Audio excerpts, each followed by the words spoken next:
Welcome back to our How to Make Armor series with the Prince Armory Academy. We'll be continuing our build of the head-to-toe suit of armor based on the Berserk manga, and since we already covered the head in the last video, well, two heads actually, since we both now have the skull helmet and the hound helmet. In this tutorial, we're going on the toe end of things with the Sabatons. Sabatons are foot armor, and these are designed to be worn over any common shoes or boots. This can be a quick and fun standalone project, or a great first step in making the full Berserker suit. It's also a great practice piece as you work your way towards more complex pieces like the helmet or the gauntlets. This video is made with support from Weaver Leather Supply, and for this build, we'll be using 9 to 10 ounce Weaver Select vegetable tanned leather. I'll start by trimming away some of the edges of the hide that I know I won't use, and this will square up the leather and make it easier to work with. The patterns for this build come with both hand-cutting PDFs and SVG files for laser cutting. You can check our beginner guide if you want more instructions on how to cut this by hand, but in this case, to save some time, I'll be using the Nova 16 laser cutter from Eon Laser USA for this project. But before I get into the cuts, I want to swap the lens to a 4-inch focal length, which is more suitable for cutting. The lens that comes installed by default is ideal for more precise work, like cutting thin parts or engraving.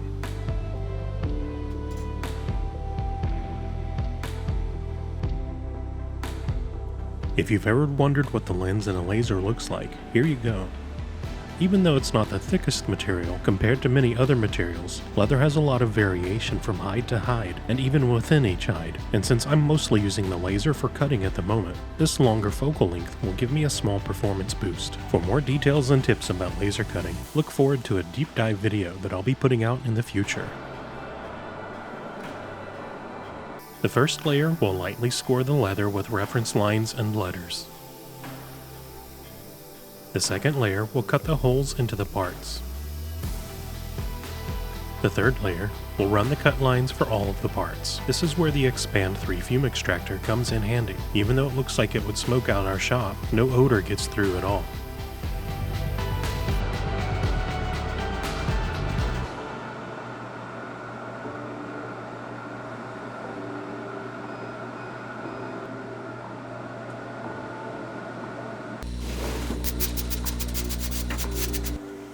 Once all of the main parts are cut out, I'll use some 4 to 5 ounce vegetable tan leather for the internal straps.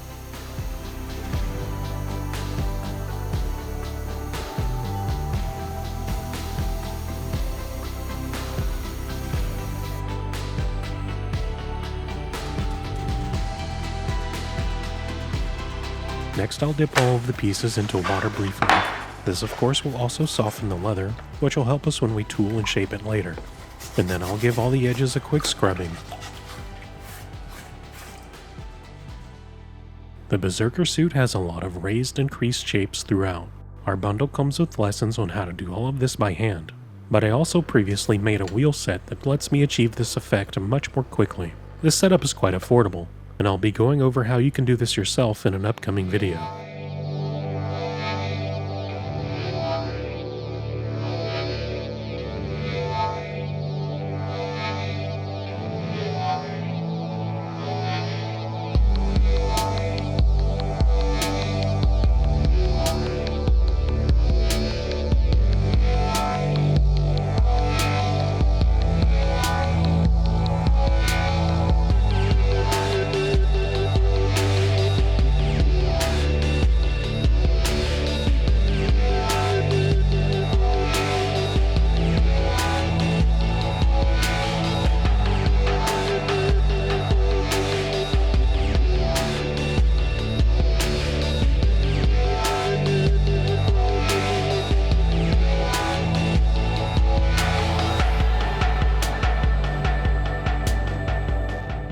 The striated textures featured throughout this suit has been covered a few times in previous videos, but in short, it can be achieved with a slicking tool and or a swivel knife.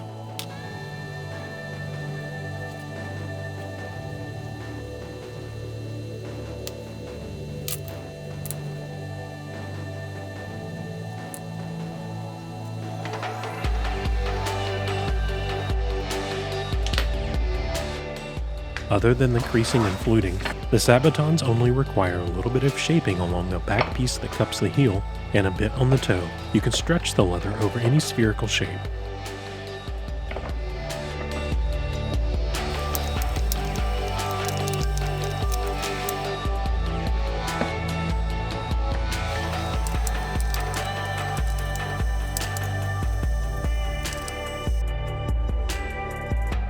You can also burnish the edges of the pieces at this point.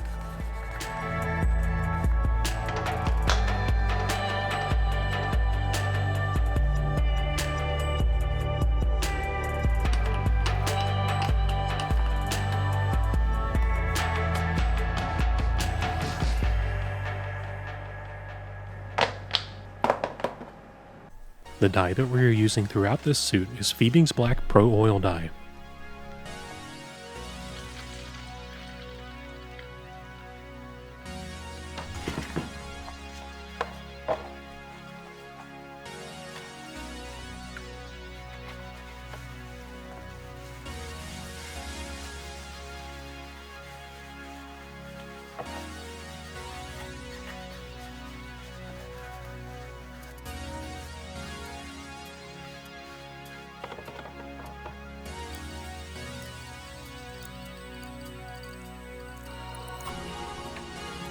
And for the finish, we're using Weaver's Clear Tough Coat.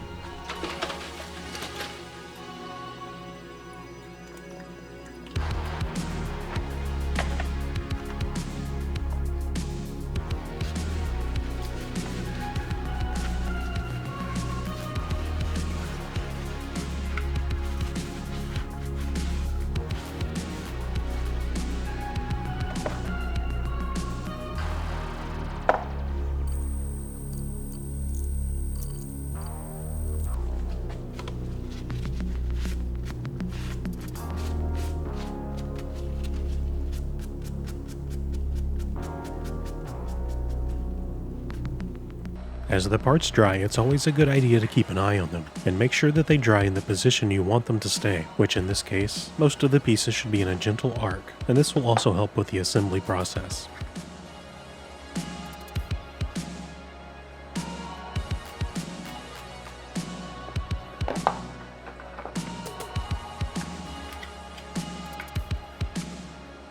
Next, we'll use an abrasive pad on a sander to knock down the shine a little bit.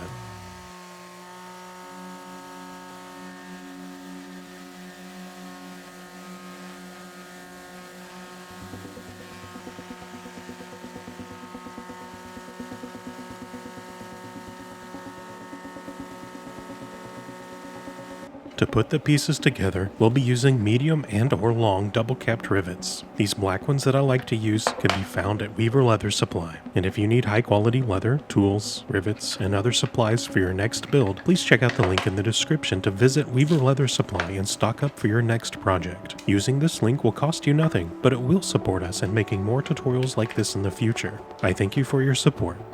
We'll start the assembly for the Sabatons with the front of the foot, which includes parts A through G and 2 small retaining straps for each foot. The retaining straps have helpful indicators in the form of different shapes, which will show where they go, and in this case, the first hole position will go through all 3 layers. The way I suggest you go about this is by connecting all of the pieces sequentially to the retaining straps first. To form the toe, rivet parts A and B together. From here you can simply attach one piece to the next, starting with B to C using Chicago screws. If you previously shaped all of the pieces consistently, this part should be pretty easy, but if you find yourself struggling with these armor parts and getting things to line up, there are a few things you can do. First, I do generally recommend to make a paper mock-up.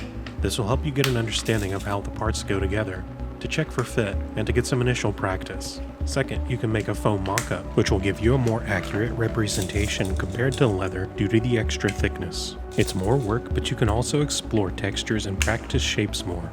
The third thing you can do is that when you're tooling the pieces to begin with, loosely pre-assemble all of the parts. Then you can double check and see how everything fits together and correct any of the shapes while the parts are still pliable and easy to manipulate.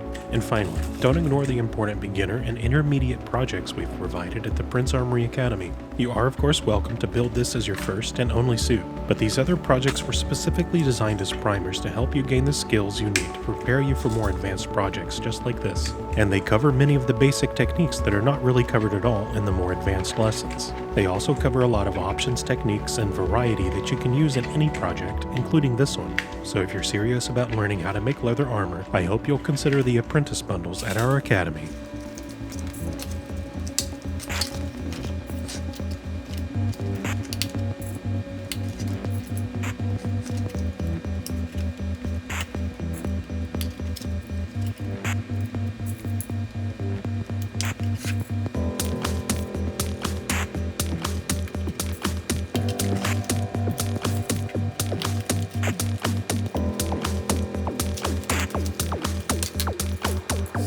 The reason we use retaining straps is to help control the shape of the piece. Even though we like articulation and flexibility, we use the retaining straps to set a maximum threshold of mobility.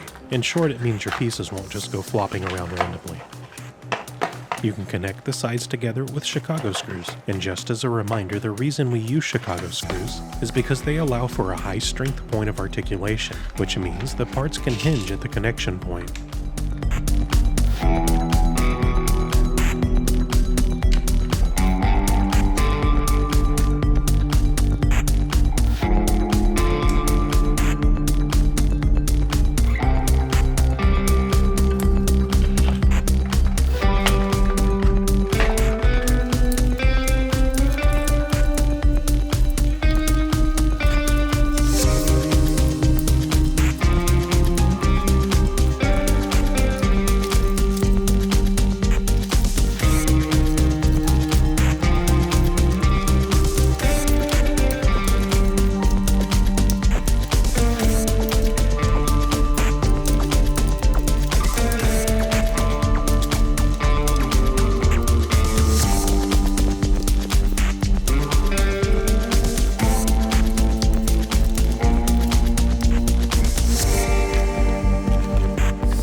The backs of the Sabatons include parts H, I, and J, and assembly begins with the retaining straps, which you can start with either part H, as seen here, or it might be a little easier to start with J.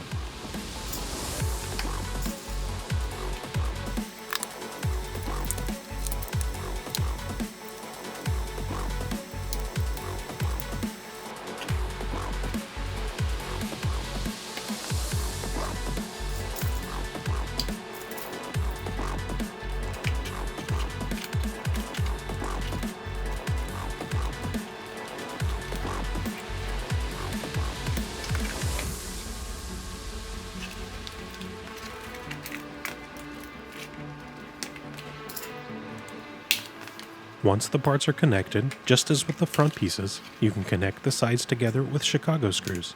You'll notice that a few of the Chicago screw holes are elongated. One of the things that contribute to this project being classified as advanced is that it uses sliding articulation joints. This improves the range of mobility in certain areas, and instead of limiting the joint to a hinge function, it allows for a slight side-to-side motion as well. When you first assemble the Sabatons or any of the more advanced projects that have tighter fitting designs, you might find them a little on the stiff side. This is deliberate and accounts for how the leather will loosen up as it breaks in, especially on high wear pieces like the feet. You don't have to forcibly pre-break in the parts, but you can if you want to, but they will also just break in as they're worn normally. Thanks to Ashley for her help with the build so far. I'll pop back in here for the final assembly. To make sure the feet stay in place while walking, I suggest adding the included strap at the tip of the toe. I consider this a sacrificial strap, and it's designed to be replaced after extended wear due to walking on it. You'll add this strap according to the footwear that you plan to wear with the armor. And you can use a snap to attach the end of the strap, but I also like to use these button studs as a quick way to fasten and unfasten around the footwear.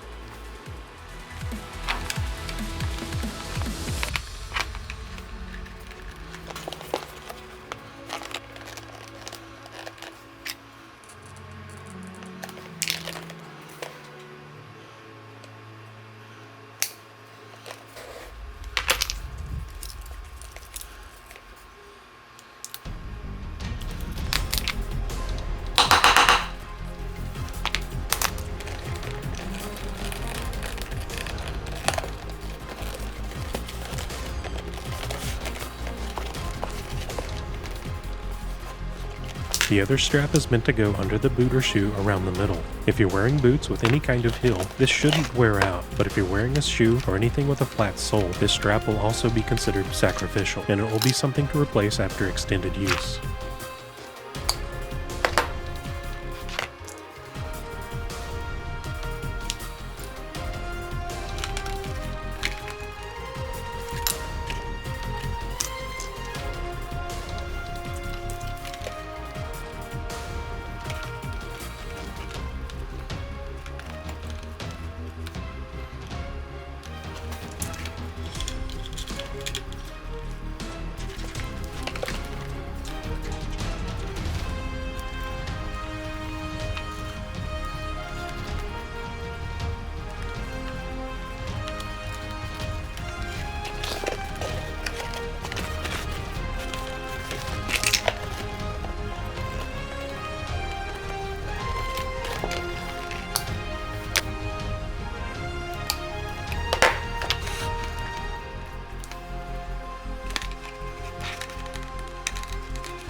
If you're enjoying this content so far, and if you're looking forward to seeing the full suit revealed, be sure to like the video and subscribe now.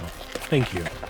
And if you'd like to support us a little more and get a lot of great perks in return, please check out our new guild at the Prince Armory Academy, links below.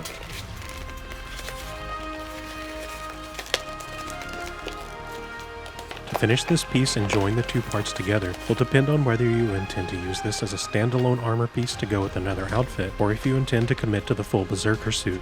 If you're making this for a standalone build, you'll join the front and back together via straps on one side, and on the other side you can use a small piece of leather fixed to the inside between the front and the back as a permanent connection point. I would say 2 small straps on the inside will do the trick. However, if you're continuing with the full Berserker suit build, please continue to the next build in this series, which will cover the greaves and how to connect them to the Sabatons. These parts are integrated, and we'll need to finish the greaves first. So until then, thanks for watching.